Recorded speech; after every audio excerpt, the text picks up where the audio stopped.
Welcome, critters. I'm Claire Jones, your devoted host of the Sacred Reading CR podcast, where we discuss and examine Critical Role episodes, plot lines, and characters through the lens of sacred reading practices.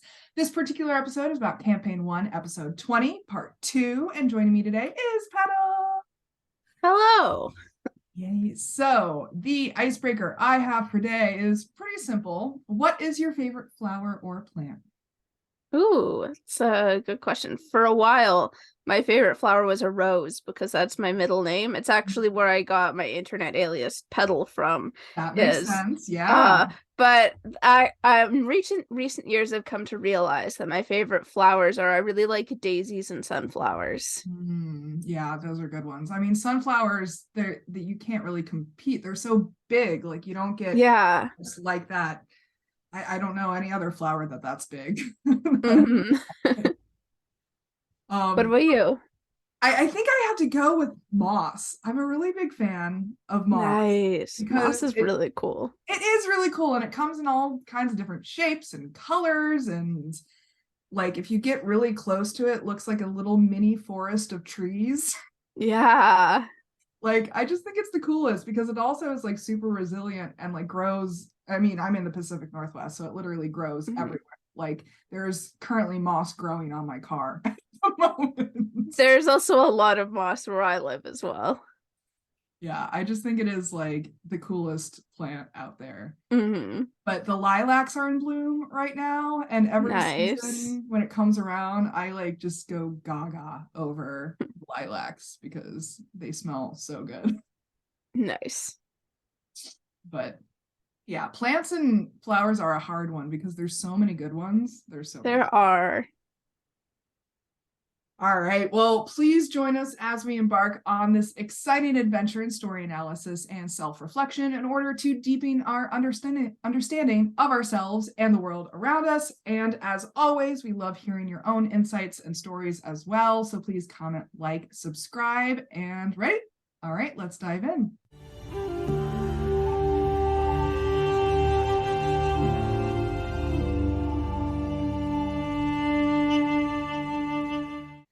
So Vox Machina have been split into two groups as part of a double contract offered by the Slayer's Take and Vasselheim. The second group, comprised of Keyleth, Vax, and Tiberius, continue this episode by coming up with some aliases to help with their deceptive personas before entering the Velvet Cabaret.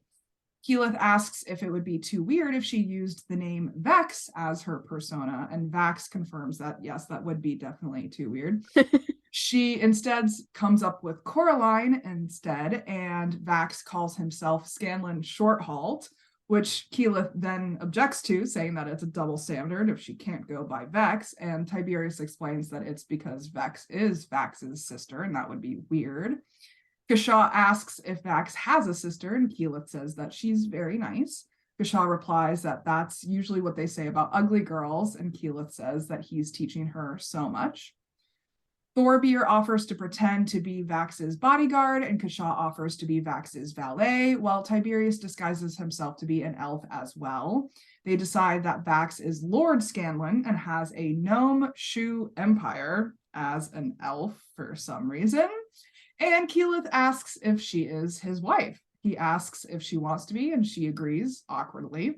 Tiberius then decides to be his financial advisor. They finally approach the cabaret and speak with the two people guarding the door. Tiberius speaks to the Dragonborn guard in Draconic and asks if they can gain entry. They are told that they need to apply for membership, and the other guard, the Siren, who they met previously at the fighting pit, goes to retrieve the manager. He greets them and invites them inside to the lavishly appointed interior that is covered in pillows and carpets, full of patrons sitting cross-legged or lying on round low tables. There are dice and other gambling games, and Thorbeer notices that all of the servants are wearing some sort of iron band around their necks. The manager introduces himself as Hosen, and Vax introduces them with their aliases. He asks about their entertainment options and is shown a harpist on a side stage. Hosen then leads them to the cabaret's owner down a side hallway and tells them to wait until he's free to speak with them. Keyleth asks for some libations while they wait. Wine is retrieved for them, and Vax has Thorbeer test the wine for him as if he were checking for poison. The door opens, a servant emerges, and they are bidden to enter. Thorbeer enters first, and the rest follow to find a similarly appointed room with low tables and floor pillows. A man invites them to sit, and Vax seats Keyleth first as he checks out the room and the ladies who are sitting in the corner for atmosphere. Keyleth introduces herself, and the man kisses her on the hand. He says he is Vince Saynor, the owner of the House of Joy and Pleasure. Vax introduces himself and tells him that the reputation of his establishment is well known. Vince asks them more about their background, and he trades words with Vax for a while as they feel each other out. But he isn't buying the shoe business story, so Vax elaborates by saying that his real trade is poison. Vince says that he knows they are hiding something and that they won't get 2 steps before their heads leave their shoulders if they try anything funny. Keyleth says that he must be aware that powerful and wealthy people, like those who patronize his establishment, have their secrets. Tiberius dispels his disguise, showing that he is in fact a dragonborn, and says that he does not wish to deceive, but many take offense to a red dragonborn. Vince thanks him for his candor and then asks Kashaw to explain himself, who says that he's there to help Vince. Vax starts explaining that they are there to stop a murderer, knowing that several bodies have shown up lately in connection to the cabaret. He says that they were sent to solve the problem, and Thorbeer winks at Vince. Kashaw asks if Vince still has Lord Tyrell's possessions, the most recent body that was found, and Vince objects, saying that the Bastions already cleared them of any wrongdoing. Keyleth says they aren't there to cast blame, but Vince says he has no more information for them and asks them to leave. So Keyleth uses her wind cantrip to slam all of the silks in the room against the walls. Tiberius threatens him with his mage hand, and Keyleth tells him to drop the weapon that Vince was reaching for. Vince says that they surely know that they have probably already alerted his entire guard force, and Thorbeer leans against his war axe for emphasis. Keyleth says that they are not there to quarrel with him, and he finally relents, saying that Lord Tyrell's possessions are not under his keeping. But Kashaw does roll a very high insight check and can tell that he is still lying to them. So he threatens Vince some more, who tells them that they don't know what they're getting into. They threaten him even more, and he finally tells them that he is not the true owner of the cabaret. He is merely a figurehead, and there is something else behind the scenes that is truly pulling the strings, but his attention is caught on the door behind Vax. They turn and see Hosen peeking in, who then bolts once he is noticed. Keyleth instantly beast-shapes into a rat and runs after him, while Vax knocks Vince on the head with a pommel of his dagger, and Tiberius polymorphs into a gadfly to follow Keyleth. Thorbeer steals the blade that Vince had been reaching for, and Kashaw searches his pockets as Tiberius dispels polymorph to cast silence down the hall onto the retreating Hosen.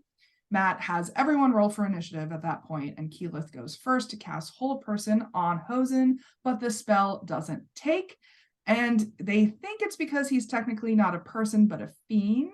But Tiberius casts telekinesis to grab him, and it also seems to not have an effect as well. And he realizes that that means Hosen is the Rakshasa they've been looking for and freaks out. He runs back into the office where Vax, Thorbeer, and Kashaw still are. He starts yelling about the Rakshasa and Keyleth being out in the hallway. And Vax says, "You left her with him?" So Vax shoves past Tiberius while Thorbeer asks, "You ran away from the target?" and stops after Vax. Hosen runs until he is just out of the sphere of silence in the hallway and then does a motion with his hand and vanishes. Kashaw casts Locate Creature, runs into the hallway, and realizes that Hosen simply went invisible but is still nearby. Vax runs down the hallway past Keyleth, saying some encouraging but silent words as he runs through the silent sphere. Thorbeer also runs down the hallway as far as he can, while 2 guards enter from the cabaret's main room, noticing them. Before Tiberius even leaves the office, he dispels the silent sphere and casts Disguise Self again, but this time as Hosen. It takes a minute for Orion to remember what Hosen sounded like, but he eventually speaks to the guards, telling them to leave them alone. The guards believe him and disappear back into the main room, so Keyleth continues with the charade and loops her arm through Vax's as they continue toward the door where Hosen retreated. Vax checks for traps and listens, hearing the scraping of wood against the floor inside the room. Vax tries to kick in the door, but hurts his foot, while Tiberius drinks a potion of giant strength, and then Thorbeer attacks the door with his axe, but rolls a natural one, as Wheaton is wont to do. Vax smacks himself in the forehead and takes out his lock-picking tools, successfully opening the door. They all enter into a well-adorned bedroom and investigate it thoroughly, while Thorbeer attempts to get his axe unstuck from the wall, and Kashaw keeps a lookout. Keyleth does her best to block the doorway to keep any invisible people from escaping, and Vax sees some movement near the bed, so he stabs his daggers into the top of the canopy, but finds nothing. They all look, but roll shit, so Thorbeer walks in, sighs heavily, and pulls the rug off the floor to uncover a plain wooden floor. Keyleth laughs out loud and points at him while he looks at the floor closer and finds something underneath the bed. He points it out, and Vax yanks off his fancy clothes to put his cloak of elven kind back on, so Keyleth folds his discarded clothes nicely and puts them into the bag of holding. Kashaw complains that she's folding clothes while everyone else is looking for clues. Vax finds a 5-foot wide hole underneath the bed that disappears into a dark tunnel below. Thorbeer offers to go first since he has dark vision, followed by Vax, then Keyleth, saying that she will follow her husband. Tiberius casts stone skin on himself, still disguised as Hosen, and Kashaw casts freedom of movement on himself. They all begin making their way down into the tunnel on a ladder and descend for a good 100 feet or more until they find the floor. They proceed into another carved earth tunnel, but it's in complete darkness, so Kashaw fumbles around for a rock to cast light on, but Tiberius beats him to it and casts light on his dagger. Thorbeer walks forward with his axe out, while Vax looks for traps, finding a recessed pressure plate on the ground. He disables it and they continue on, but Thorbeer triggers another trap, causing a grinding of stone behind them and a loud slam that notifies them that a large boulder has dropped down into the tunnel and is now rolling toward them. Tiberius casts fly on himself and they all book it down the tunnel as he casts slow on the boulder, but it doesn't have an effect since it is not a creature. So he lags behind the boulder, getting closer, and he casts 3 obelisks of iron to block its progress. It stops rolling, but they do continue hustling forward. The moisture in the air thickens, and it starts to smell rancid as the ground becomes more and more mud-like, causing Thorbeer's hair to frizz and puff up. He tries to look for tracks, but rolls a 4 and a 1 with advantage. Kashaw helps him out and rolls a 21, but doesn't see any tracks at all. As he's checking, his foot slips in the mud and he falls, starting to slide down the tunnel on the steep decline. Tiberius says, "That looks like fun," and starts to slide down with him, while Keyleth follows gleefully. Thorbeer and Vax decide to continue walking. As half of the group slides, at a certain point, the wet mud turns into empty air as they find themselves flying until they crash into a wet and spongy ground. It seems to be a cylindrical cistern of some sort that holds decomposing matter, and Tiberius casts prestidigitation to clean the 3 of them up, but not very successfully. As they look around, they start to see movement in the heaps of compost around them, and large tentacles start to emerge from the ground with teeth-like spines connected to an enormous creature with a toothy maw. And that's where they end for the episode. So, what do we think of the second half?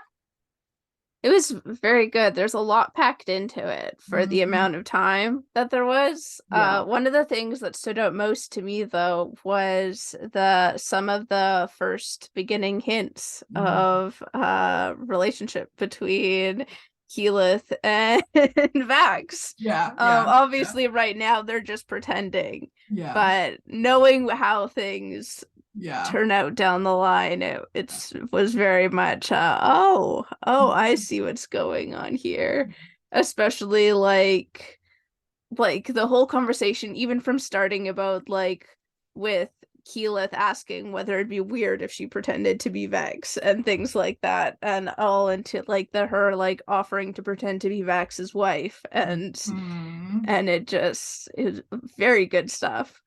And continuing with the charade after it's no longer necessary as well. That too, for sure. I love that for Vax, it was kind of intentional foreshadowing on his point because he knows what's going on. Yeah. Yeah. But Keyleth is completely clueless, and so she's just playing along with the charade. Yeah. It's funny to see that dynamic too of like completely clueless and person who's like really secretive. Yeah, for sure.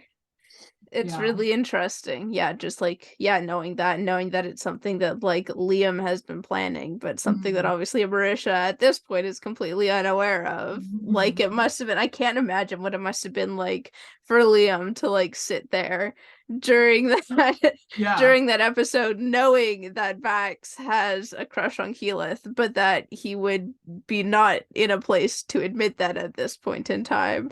And just like, oh, if only I could see what was going on through his head in those moments. I mean, I love watching his face, honestly, throughout it. Like at the end where she says she's following her husband into the tunnel, like way after the charade is even needed. The look on his face when she says that is just priceless.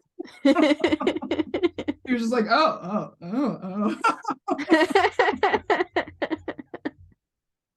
It was great. But I mean, we talked about this a little last time too, is like the gender dynamics that we're seeing on here as well. I think that's honestly what maybe surprised me the most. Like coming out of our conversation last time, I might have been more primed to watch for it this time.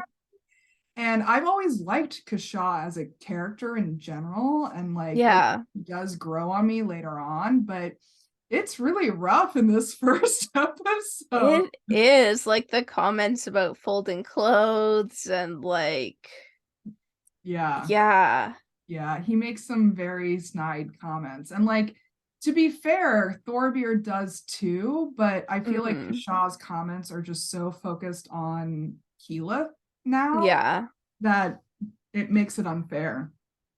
Yeah, which makes it weird how things develop with Keyleth and Kashaw in the next episode. I won't go into too much detail because obviously that's for future episodes of the show. But it does make that a little bit more strange that it developed the way that it did. I mean, there's so much dialogue in this second half, so much dialogue. Like I kept having to pause and rewind in order to like get each of those dialogue points. Like I didn't even include all of it in the summary. Yeah. Because there's so much, this happens a lot with dialogue in Critical Role and in D&D in general, is like people talk over each other. Especially when I'm trying to summarize the episode, it's like hard to know which pieces of dialogue to include and which dialogue are unnecessary as well, because there's just so much that goes on where the people they're talking, they're expressing themselves, and like it's definitely a character expression for sure, but it's not everything is noticeable off the first go around. Yeah, for sure. I mean, I picked up on so many more things this time around than I did the first time that I watched it when I was watching through. Like just even like on behalf of like knowing the character dynamics better, like in general, as I've like gone through, and I'm still not finished campaign 1, but I'm far enough through that I definitely have a firm grasp on character dynamics, and so I can definitely pick up on more of what is going on earlier on now that I'm going back and rewatching all of those. And I think it's also fascinating, like we talked about this with the first group as well, like how the different characters, how their character expressions change based on the groups that they're in. Yeah. Like that's also really fascinating in this one, because I think Tiberius is honestly the most opinionated out of this group. Like, and Shaw, I think, is the most opinionated out of this group. Yeah. Like Keyleth more or less goes along with the flow, even if she doesn't really agree with it. And Vax pretty much takes a kind of background role in how strategy is figured out as well. Yeah. And so like we see this a lot with Tiberius and his use of spells in this second half. Like I noticed that this time his spells were actually more helpful than selfish most of the time. which was mostly most of the time.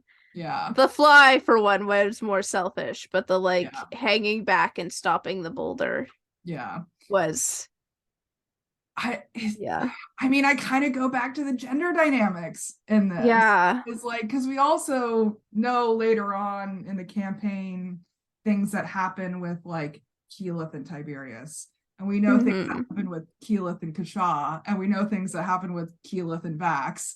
Yeah. And it seems like everyone in this group wants to like attach themselves somehow to Keyleth, except for Thorbeer's like, whatever. Yeah. And I'm wondering if like Tiberius is trying to take a almost leadership role in this dynamic. Yeah. Like it kind of feels like he's trying to, right? Yeah. It does. He uses so many spells in such a quick succession that I also want to know like how many spells he's already used. Yeah. No, this very well could be. I wasn't keeping track, but this very well could be an instance of one of the things that he uses more spells than he has the slots for. Yeah. Yeah, it's very interesting dynamics that are going here, and it's definitely the gender thing, I think, is a lot more influential than I'd like it to be. Yeah. And like we talked about last episode, like they get a lot better about this, like in future campaigns and stuff like that. But it's hard, like having, like being used to the dynamic and the progressiveness of future campaigns to go back and like see this now. And it's just like, oh, this is how it started. Yeah. I mean, Kashaw is honestly one of the leaders with these snide gendered comments as well. And I kind of don't like him all that much after this episode. And that's surprising me.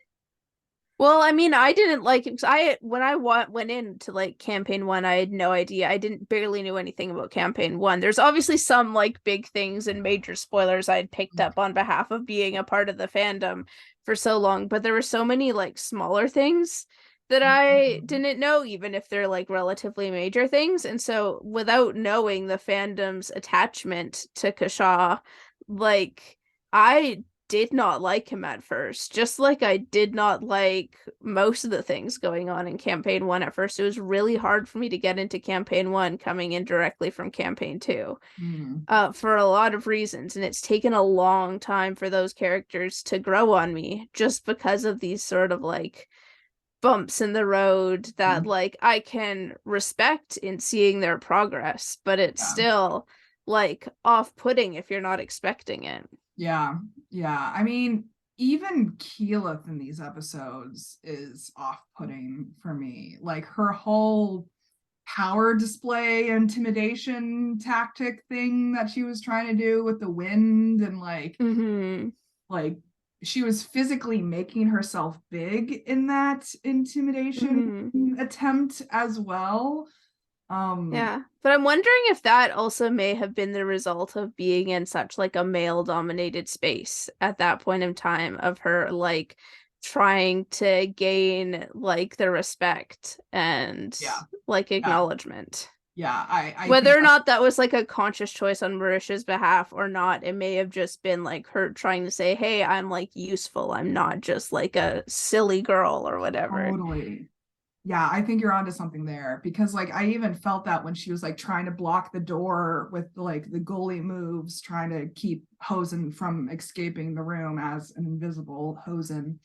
And I think she was using like sports terminology that I don't think she would have been using in any other situation. Yeah, I mean, I think they're all kind of trying to posture in some sense or form. Yeah. Like, even Thorbeer, I think, has a little bit of a maybe emasculated. role in this group as well, since Wheaton rolls so many roles. Like he has rolling dysfunction or something. Like I think there's a lot of power dynamics here at play that I think are just fascinating, because I think Thorbeer doesn't honestly want to participate in power dynamics. Like no, he seems more satisfied to like do his own thing. Yeah. But he's been thrust in this group where there's all of these like subtle power dynamic moves going on. Tiberius just with who he is and how he interacts with the world. And then like everybody trying to both show off for Keyleth, but also like show that they're like cool and a guy and all of these things. I mean, even the decision to like stay walking instead of following Kashaw down the mudslide for Thorbeer and Vax, I think that's a power move just in itself. Oh yeah. Like, it's fascinating how these different characters are interacting with those dynamics. Because we're gonna have to see this in future episodes of like whether Kashaw sticks with the power dynamic struggle as they can, or whether this is like a newbie thing. Like, is this a thing that is coming out as a result of the Slayers Take specific contract that they've been given and like trying to prove themselves for the guild? Like, is that where this is stemming from, or is it more of a character? Do I call it a flaw? Character. I think it depends on how you look at it. But yeah, I'm wondering how deep it runs, honestly. Yeah, it will be interesting to see, for sure. Are there any other themes or stories or allegories that we're thinking of for this? I can't think of any specific themes. One thing that I do want to mention before I forget is I find it hilarious that what was the name of Wil Wheaton's character again? I'm blanking. Thorbeer. That Thorbeer like posed himself as a like poison tester, considering dwarves. I forget whether they're immune or resistant to poison, but they're. It was funny that in that way, just the fact that poison would not impact him the same way it would impact others. I mean, it's also a classic example of them thinking that they planned when really they had no plan. Yeah. Like gnome shoes as an elf, like I feel like they were just kind of goofing around when they came up with our aliases. They just came up with a bit and ran with it, whether it worked or not. Like I also go ahead. Okay, I was just gonna say I also found it hilarious that Vax was pretending to be Scanlan when Scanlan's one of his main methods is pretending to be other people when interacting with people.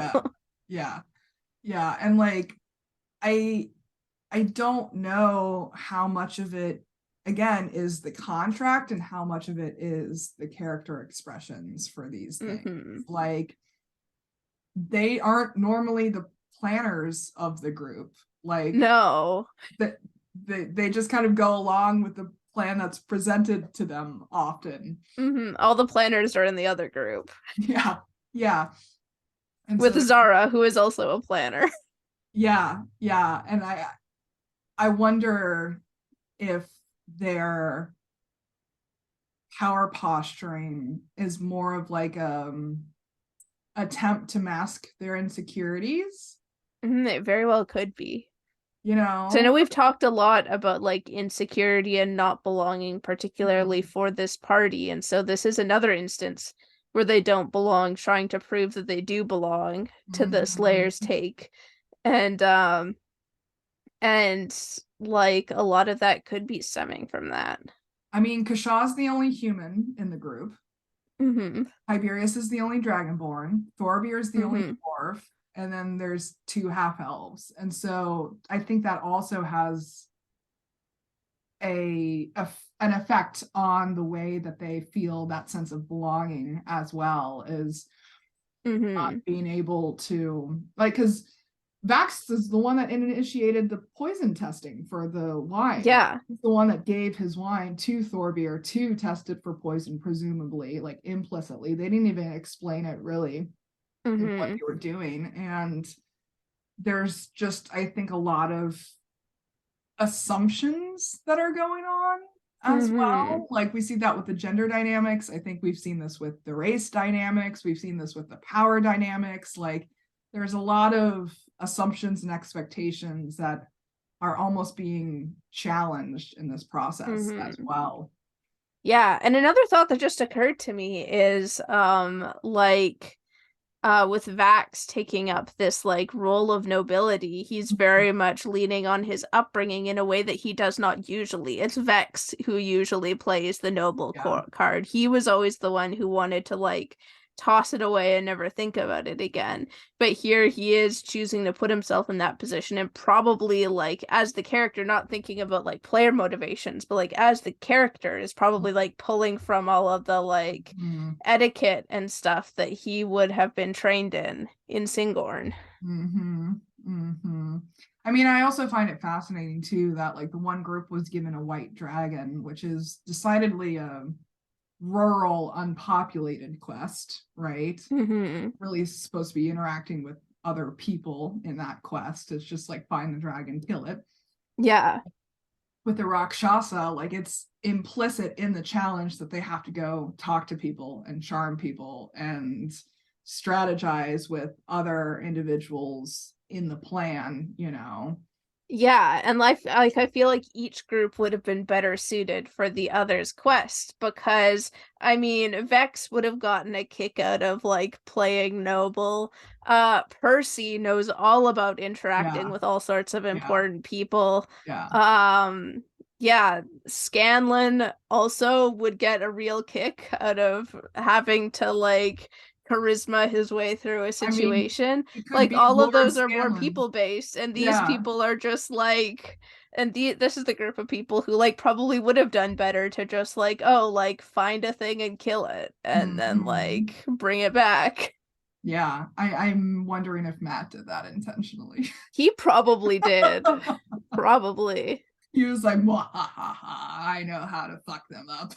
Yeah, and like really challenge them and like push them as people, and that's probably why he put like Zara and Vex in the same party, because of like just like challenging Vex in that way. Yeah. I honestly wonder, like, did he have game zeros with the guests? Like, I wonder how he prepped them.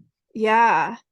This is one of the times when I really wish that Talks Machina had started earlier, just to get that insight, because of course by the time Talks Machina actually started, it was way too far to be asking questions about episodes this early. Yeah, it is interesting. Well, I mean, do you want to move on to personal experiences that come to mind for us with this episode? Yeah.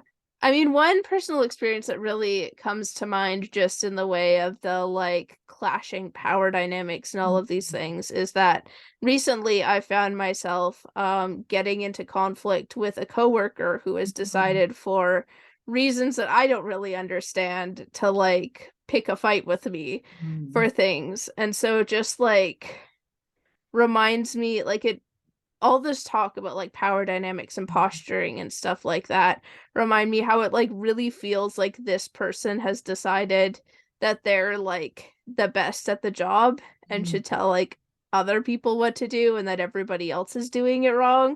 And it's just like, and now I've ended up in a situation where I have to defend myself against them because they keep like picking on me for things, and I'm not just gonna like sit down and take it and be like, oh no, you're right, you're doing things the right way, when like and so it's just like I found myself in my own little like conflict situation of that, where people are trying to like put themselves up as like more powerful actually are.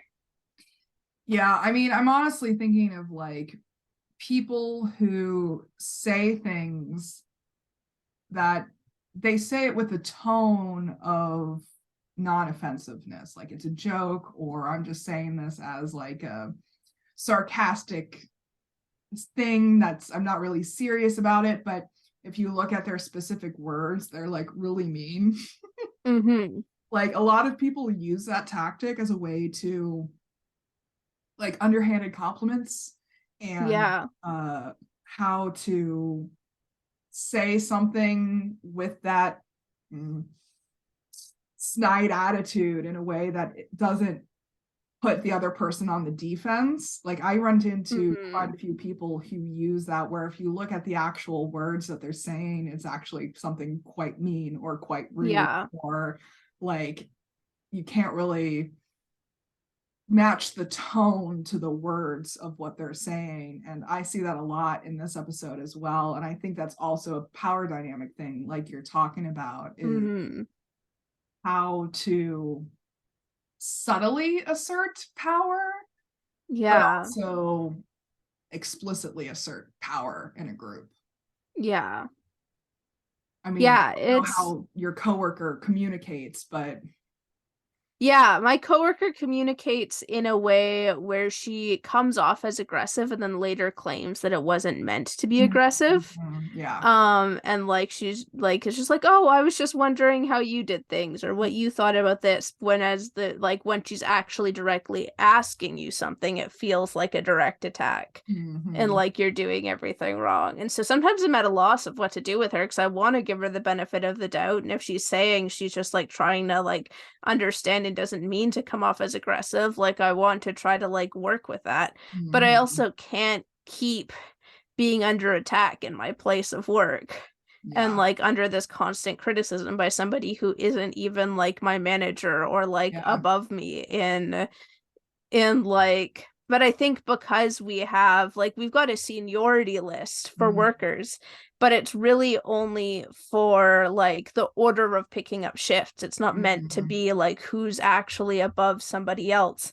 And really, even though she's higher on the seniority list than I am, I was here longer because I did my practicum at this job, and she was hired while I was doing my practicum. And when I was doing my practicum, I wasn't just sitting and watching. I was actually doing all the same things that like a full-time staff member would do. And so I think people forget that even though I'm lower on the seniority because I didn't actually start building seniority until I started working, they forget that I experience, and they forget that the seniority list doesn't actually mean who's like higher than another person. It just means like the order that we get to choose, like when shifts become available, who gets asked first to cover them and who has the first opportunity to cover them. And so I think it's very well could be her being like, oh, I'm higher on the seniority list than you are. Like, I clearly know better than you. And I have to like be like, I actually have more experience in this job than you.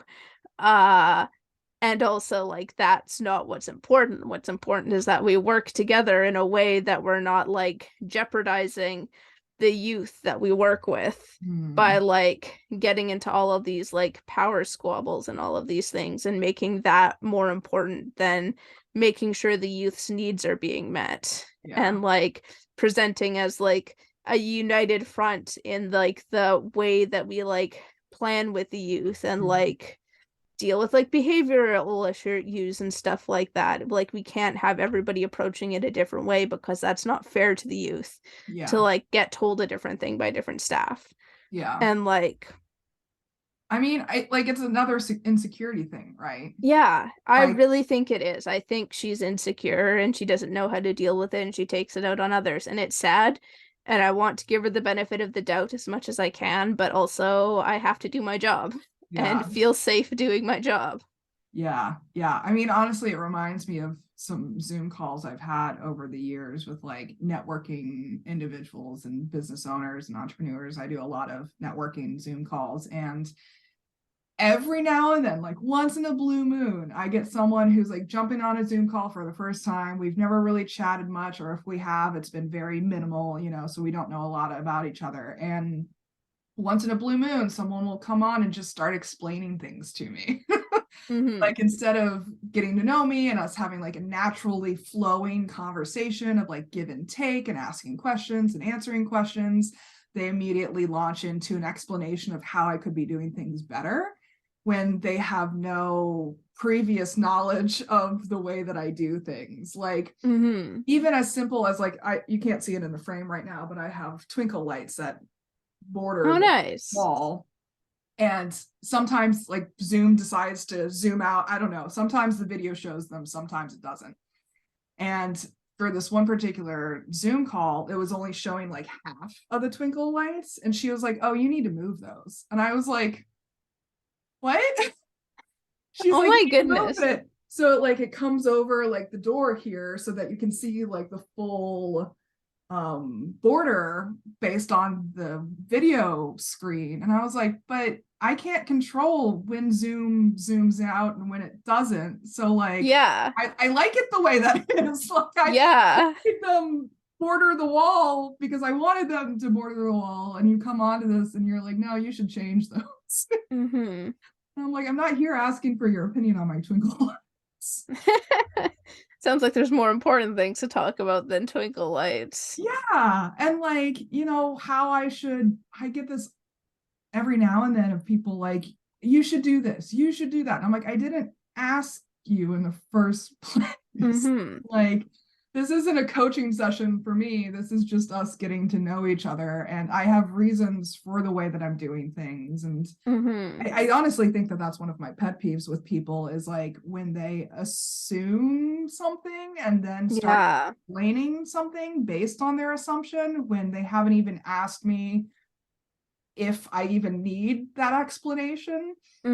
Like, for example, ChatGPT is a big topic nowadays, right? Yeah. And a lot of people have been coming to me asking me about my opinion on it as a writer, because a lot of people think that it threatens my livelihood as a writer. And I'm like, it doesn't. But I've had people come on and just like instantly start explaining ChatGPT to me. And I'm like, no, I've used it. I know how to use like I don't need you to explain what ChatGPT is. Like I run into this with podcasts too. They're like, have you done a podcast? Maybe you should consider podcasting. And I'm like, I produce 3 right now. Like, I'm good. Yeah. It's just people show up and it's insecurity, power posturing. Exactly. And like there are much easier ways to like get across the same information or like have almost the same conversation in a way that doesn't come off as like aggressive or like assumptuous or like anything like that like because like a lot of these things, like I mean, for the example of my coworker, if my coworker like approached me and was just like, hey, like I have a hard time with this particular thing, like is that like could you consider doing this when you're on shift? And then I can be like either like, yeah, I can change my way to do that, or like, or I'll be like, no, actually, like that doesn't fit in with the way that I work, and like and and go from there, instead of her being like, why don't you do this, you need to do this. And I'm like, actually, it's not even on my list of required duties for my night shifts. Like it's not something I have to do at all. And there's so much power in framing something as a question more so than a statement. Yeah. It's like, instead of saying like, you should do podcasting, you could say, have you done podcasting? Yeah, exactly. And then we could have like a wonderful conversation about how I can tell you that I've done a ton of podcasting over the years. Yeah.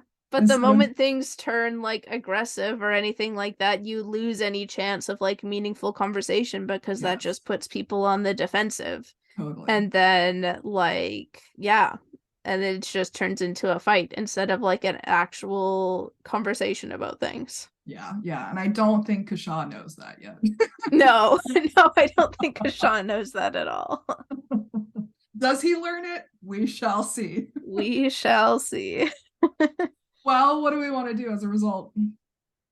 I think this just like gives me the confidence to continue to stand firm with my coworker and continue to find ways to work things out. I am doing my best to find the best balance between offering her the benefit of the doubt and standing my ground, And I think it's just a good encouragement to stand firm in what I'm doing and try to find ways to both work together, because she's still my coworker and we still have to work together, while not letting her push me around. Mm-hmm. Yeah. I mean, honestly, over the years, what I've learned is to ask questions more so than make statements. Like, I think that has been one of my biggest lessons over the years. Is like, especially when I don't agree with something that someone's doing or saying or believing, behaving, like I have found that it's more useful to ask clarifying questions instead of making assumptions on their motivations. Yeah, like, absolutely. It gives me more information to work with, and it gives me a clearer path for interacting with them. And sometimes the clearer path is walking away. Yeah, absolutely. Yeah, I mean, boundaries are just so important too. Like you're talking about with the work situation, like you do have to strike that precise balance between going with the flow, being understanding, doing the benefit of the doubt, while also standing up and advocating for your needs and desires in a workplace. Because that kind of pattern can also become firmly entrenched over time. Exactly. Exactly what we don't want to happen. Exactly. I don't want to be pushed around by her like the entire time that she's here. Yeah. Like working at this job. Like I want to find a way to facilitate a way that we can work together, but not in a way that is like me denying my own dignity and like my own like confidence and ability to do my job the way that I know how, like, because I know how to do my job. Like, why should I let anybody make me doubt that? Like, it's one thing if it's like a manager or somebody like higher up saying like, hey, this is something you can work on. It's another thing to have like somebody who's like basically at the same level treat me as if I'm someone who is below her and then like try to tell me what to do. So at the end of the day, like maybe we have different opinions on how to do things, but the best way to deal with that is to find a compromise, not for her to steamroll me. Yeah. And like I think that I have also gotten better over the years of like not letting that shit fly either. Because in the past I've just laughed it off and been like, okay, well, we disagree, but I'm conflict averse, of not trying to engage with that. But nowadays, like I don't necessarily need to aggressively engage with it, but just being like, and not really like accepting their glossing over or the way that they try to mask their power dynamic behaviors that are going on. And just being like, that's interesting, the thing that you're doing there. I'm just gonna acknowledge that you're doing it, but I'm not gonna necessarily engage. It's funny because maybe in the last year, 2 years, something like that, one of my favorite words has become no. Like I almost went to the other side of the spectrum of boundaries, of being like, only boundaries, no openings. But I think that that's also a lesson for me, is being like, all right, how can I acknowledge but not engage? I think that's the practice that I'm still working on for my portion of this. But yeah, anything else you want to add before we wrap up? I can't think of anything. Well, this is pretty much therapy. Yeah, let me unload all my work problems. Yeah. It's so funny when I tell people about the concept of this podcast. They're like, you do what? I have to explain so many layers of like, all right, so D&D, okay, and then there's Critical Role, which is this, and then there's these streams, and then there's the sacred reading practice. It's basically therapy. Yeah. So this is powerful stuff that we're talking about, and per usual, audience, we definitely encourage you to share your own thoughts and feelings and insights and stories with us as well. We'd love to know how Critical Role episodes like this one has impacted you in your own lives. Special thanks to Petall for joining me on this episode. It's been a pleasure. It's been great to be here. All right, so next time we'll be discussing Campaign 1, Episode 21, Part 1, and joining me will be Atlas for that. I'm super excited for that discussion, and as always, I'm looking for more co-hosts and guests, so if you're interested in coming on the series, hit me up. I'll send you the sign-up link. In the meantime, please comment, like, subscribe below, follow us on Tumblr at Sacred Reading CR, and until next time, may all beings be peaceful, may all beings be free, and always, always, always remember to love each other. Take care, guys.